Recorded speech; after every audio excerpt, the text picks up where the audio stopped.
An ɲɔgɔn sɔrɔ vidéo de la ni ye mɔgɔ kura de ye kana ɲina toujours y abonner en plus ka cloche activer comme ça na vidéo kura bɔ i bɛ bɔ a kalama. An bɛna kuma Ukraine ni Russie ka mankan de kan. Vidéo laban na n y'a expliqué ɲɛna k'a fɔ ko jamana dɔ bɛ Ukraine kɛrɛfɛ n'u b'a wele ko Biélorussie a président tɔgɔ de ko Alexandre Lukashenko a kun ye déclaration dɔ kɛ k'a fɔ ko a ka jamana menacelen don Ukraine ni Pologne o ni Lituanie fɛ donc o jamana minnu b'a da fɛ k'u bɛ ka bɛnbɛnbɛn sigi walasa ka na bingani dɔ kɛ a ka jamana kan n'o ye acte terroriste ye wa fɛnɛ o bɔlen kɔfɛ k'u bɛ fɛ ka manifestation dɔ wuli a ka jamana kɔnɔ walasa k'a ka fanga basculer ka labɔ fanga la o hukumu de kɔnɔna la a décidé k'a fɔ k'a b'a ka sɔrɔdasiw fara Russiw ka sɔrɔdasiw kan k'u déployer donc o kɛlen sisan Ukrainiens ka président siranna a bɔra k'a ɲini OTAN mɔgɔw fɛ k'a fɔ ko Lituanie a dafɛ jamana dɔw bɛ yen o fɛnɛ bɛ fɛ k'i sen don kɛlɛ la o bɛ ka na ni bagabaga dɔw ye o kɛlen Ukrainiens ka président Volodymyr Zelensky a décidé k'a ka sɔrɔdasiw lawuli ka taa u ka frontière fanfɛla la k'u ka se k'a ka jamana sécuriser OTAN mɔgɔw bɔra ka kangari da Alexandre Lukashenko ye k'a fɔ k'a ka n'i sen don kɛlɛ la donc mɔgɔ caman bɔra ka kangari da ye k'a fɔ k'a ka nana sen don kɛlɛ la.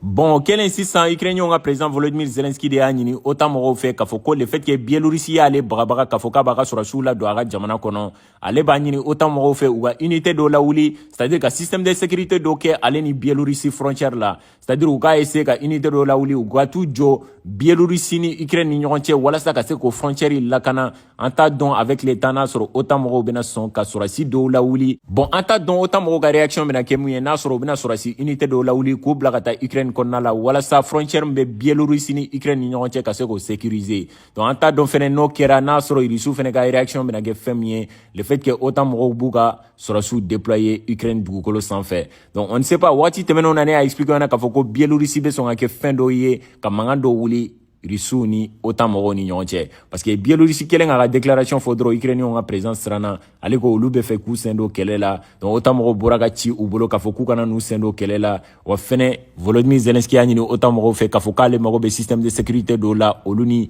Biélorussie frontière ni ɲɔgɔn cɛ min bɛ se ka kɛ sababu ye u tɛna bin u kan donc o système de sécurité bɛna kɛ mun ye est ce que OTAN mɔgɔw bɛna sɔrɔdasi dɔw de déployer k'u bila ka taa frontière min bɛ Ukraine ni Biélorussie ni ɲɔgɔn cɛ walasa ka se ka Ukrainiens kisi ka bɔ Biélorussie kaw ma donc n y'a expliqué ɲɛna k'a fɔ ko depuis kɛlɛ daminɛ la février kalo kɔnɔna la 2022 la donc Biélorussie ye yamaruya di Russiw ma k'a fɔ k'u ka sɔrɔdasiw n'u ka tankiw ni fɛnw bɛɛ bila a ka jamana kɔnɔ a ka dugukolo sanfɛ walasa ka se ka Ukrainiens ka capitale bombarder n'o ye Kiev ye depuis o wagati la Biélorussie sen donna kɛlɛ la mais avec tout ça occidentaux ye sanction bin u kan u ka engrais dilan usine ni fɛn minnu bɛ u ye sanction bin u kan bon maintenant an bɛna kuma système anti-aérien de kan wagati tɛmɛnenw na n y'a expliqué ɲɛna k'a fɔ ko Russiw ye missile 5C de bila ka jigin Ukrainiens kan donc o kɛlen sisan u ye mɔgɔ camanba de faga en plus u y'u ka yɔrɔ camanba de tiɲɛ n'u ka missiles ye Ukrainiens y'a yira k'a fɔ ko missile min nana jigin olu ka jamana kɔnɔ a bɛ 75 bɔ dɔw y'a yira k'a fɔ k'a bɛ 80 ni kɔ bɔ mais a bɛɛ ma se ka jigin k'u sera ka 38 lasegin n'u ka système anti-aérien ye an bɛ balo min na Ukrainiens ka président Volodymyr Zelensky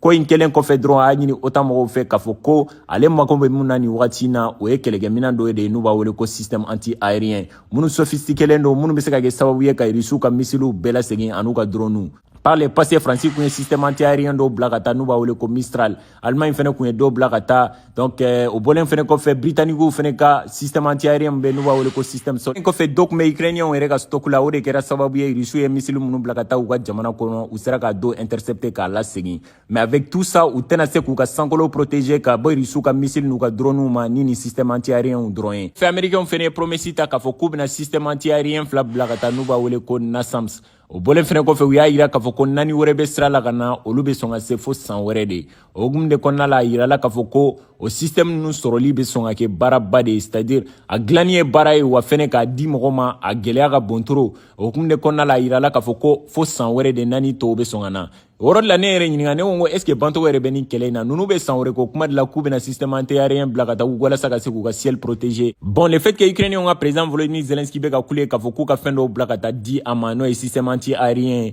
spécialiste dɔw bɔra k'a yira k'a fɔ ko nin bɛɛ de b'a yira k'a fɔ ko système anti-aérien a caman tɛ jamana bɛɛ bolo wa fɛnɛ a dili fɛnɛ ka gɛlɛn trop parce que n'u y'a décidé k'u ka fɛn bɛɛ di Ukrainiens ma olu yɛrɛ bɛna to ten u tɛna se k'u ka ciel protéger donc dɔw yɛrɛ bɔra k'a yira k'a fɔ ko OTAN mɔgɔw ɲɛmɔgɔw bɛ ka erreur ba de kɛ jamana baden de bɛ i n'a fɔ Allemagne ni jamana dɔw fɛn dɔw b'u bolo a man ca mais u bɛ ka baden nabɔ k'a di Ukrainiens ma o yɔrɔ la k'u kan k'u janto u yɛrɛ la u kana na OTAN yɛrɛ désarmer ka taa bɛɛ di Ukrainiens ma Russiw ka bɛɛ tiɲɛ a laban na u yɛrɛ ka to ten ko fɛn ninnu dilanni bɛ temps ta wa fɛnɛ u ka industrie dɔw bɛ yen minnu tun bɛ nin système ninnu dɔw dilan a dɔw bɛ yen a usines datugura donc en plus a quantité man ca u ka jamanaw kɔnɔ n'o kɛra sisan u ka jamanaw yɛrɛ bɛna to ten k'u yɛrɛ désarmer k'a di Ukrainiens ma terrain sanfɛ.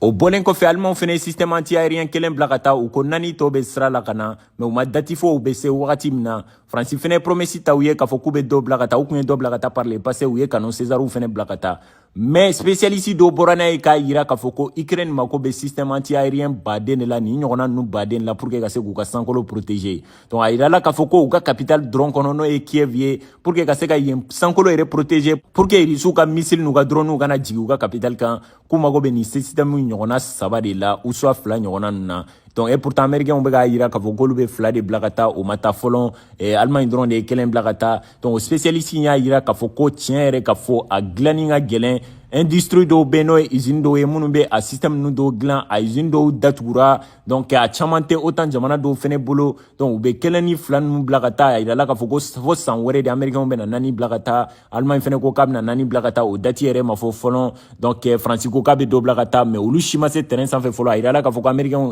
Allemagne ka kelen dɔrɔn de sera donc le fait qu'a yira la k'a fɔ ko pour que ka Kiev yɛrɛ sankolo protéger u mago bɛ saba fila ɲɔgɔnna ninnu na donc dugu tɔw fɛnɛ b'a fɔ cogo di n'o ye comment dirais Dnipro ninnu ni Lviv ninnu ni ani jamana caman i n'a fɔ Kharkiv n'a ɲɔgɔnna ninnu donc u mago bɛ baden la Kharkiv yɛrɛ fɛnɛ ka bon o de ye deuxième plus grand ville ye donc a bɛ se k'a fɔ fila ɲɔgɔnna kan ka bila yen ou soit saba ɲɔgɔnna ninnu Lviv ninnu kɔnɔna la donc u mago bɛ baden la pour que ka se k'u ka sankolo protéger a yɛrɛ yira la k'a fɔ ko terrain sanfɛla la kɛlɛ taabolo saba de bɛ yen sanfɛ kɛlɛ bɛ yen o ni duguma kɛlɛ fɛnɛ bɛ yen o ni jila kɛlɛ fɛnɛ bɛ yen donc sankolo la an bɛɛ b'a dɔn k'a fɔ ko Russiw de bɛ sankolo maîtriser parce que n'a y'u diya wagati o wagati u bɛ wuli ka missile baden kɛ k'u ka yɔrɔw ci en plus u bɛ yɔrɔ minnu fɛnɛ viser u b'o sɔrɔ donc en plus o bɔlen fɛnɛ kɔfɛ terrain sanfɛla la an bɛ se k'a fɔ ko Ukrainiens bɛ ka terrain gagner dɔɔni parce que n'a ye se ka jateminɛ Russiw bɛ ka reculer dɔɔni an t'a dɔn n'a sɔrɔ stratégie dɔ de don u bolo ka reculer ka nɛnɛ makɔnɔ ka essayer k'u yɛrɛ reposer ka nɛnɛ makɔnɔ ka sɔrɔ ka offensive ba don k'u kan déjà bɛɛ y'a ye nɛnɛ kɔnɔ u ye ko min da Ukrainiens kan a ma dogo mɔgɔ si la Donbassi parti ninnu bɛɛ minɛna nɛnɛ kɔnɔna de la a yira la k'a fɔ ko nɛnɛ condition fɛ neige bɛ jigin kɛlɛ taabolo ka gɛlɛn et tout mais u bɛɛ la Russiw tun bɛ ka avancer donc an t'a dɔn n'a sɔrɔ u bɛ ka reculer de ka fanga ɲini walasa ka segin ka na mɔgɔ ninnu kama mais quand même u soit ni stratégie dɔ de don u bolo u yɛrɛ ko ɲɛnamaw yɛrɛ ma daminɛ fɔlɔ mais avec le temps an bɛ bɔ a kalama ni nɛnɛ nana fɛn min bɛna kɛ u soit n'a sɔrɔ Russiw bɛ fɛ ka stratégie dɔw kɛ nɛnɛ in na parce que u yɛrɛ y'a yira k'a fɔ k'u tun bɛ k'u ka énergie de viser Poutine yɛrɛ ka kuma la k'a fɔ k'u tun bɛ k'u ka exploitation d'énergie ninnu de viser c'est-à-dire mun bɛ se ka kɛ sababu ye ka courant ni ji di jamana kɔnɔdenw ma u tun bɛ k'o yɔrɔ ninnu de ci Lviv yɛrɛ kɔnɔna la a yira la k'a fɔ ko courant tigɛra yenna ka ban donc ni Russiw y'o viser nɛnɛ nata la dɔrɔn ka yɔrɔw tiɲɛ o bɛ sɔn ka kɛ gɛlɛyaba de Ukrainiens ma nɛnɛ in kɔnɔna la i n'a fɔ mun ɲɔgɔn kɛra ville dɔw kɔnɔ ville dɔw yɛrɛ la mɔgɔ caman bolila o de kosɔn parce que nɛnɛ baden tun bɛ yen courant tun tɛ ka di yan jamana kɔnɔdenw ma donc sisan pour que Ukrainiens ka se k'u yɛrɛ lakana il va falloir que OTAN mɔgɔw ka anti-aérien baden de bila ka taa d'u ma o dun fɛnɛ a yira la k'a fɔ ko stock limitelen don OTAN mɔgɔw tɛ se ka wuli u yɛrɛ ye dɔrɔn k'a fɔ k'u b'u ka système anti-aérien bɛɛ ta k'u bila ka taa di Ukrainiens ma k'u yɛrɛ désarmer k'a bɛɛ di Ukrainiens ma k'u taa bɛɛ tiɲɛ terrain sanfɛ n'o dun fɛnɛ ma kɛ Ukrainiens tɛ se k'u ka sankolo protéger n'u m'a protéger fɛnɛ u tɛ se ka sankolo gagner n'u ma sankolo gagner kɛlɛ fɛnɛ la qui gagne le ciel gagne la guerre et tout en plus u ka sɔrɔsi dɔw bɔra n'a ye k'a yira k'a fɔ k'olu bɛ ka avancer lentement c'est-à-dire k'u bɛ ka taa dɔɔni dɔɔni u bɛ ka yɔrɔw minɛ dɔɔni dɔɔni o y'a yira k'a fɔ ko kun min y'a to olu tɛ ka taa vitesse la k'u b'a dɔn n'u taara vitesse la u bɛ u ka perte baden de b'a la u ka mɔgɔ baden de bɛ sa o kun de kɔnɔna la u bɛ ka taa dɔɔni dɔɔni donc a bɛ ka yira k'a fɔ k'u ye village fitininw de minɛ mais a tɛ ka yira k'a fɔ k'u ye yɔrɔ ba minɛ et tout tu vois donc a ko k'u bɛ taa lentement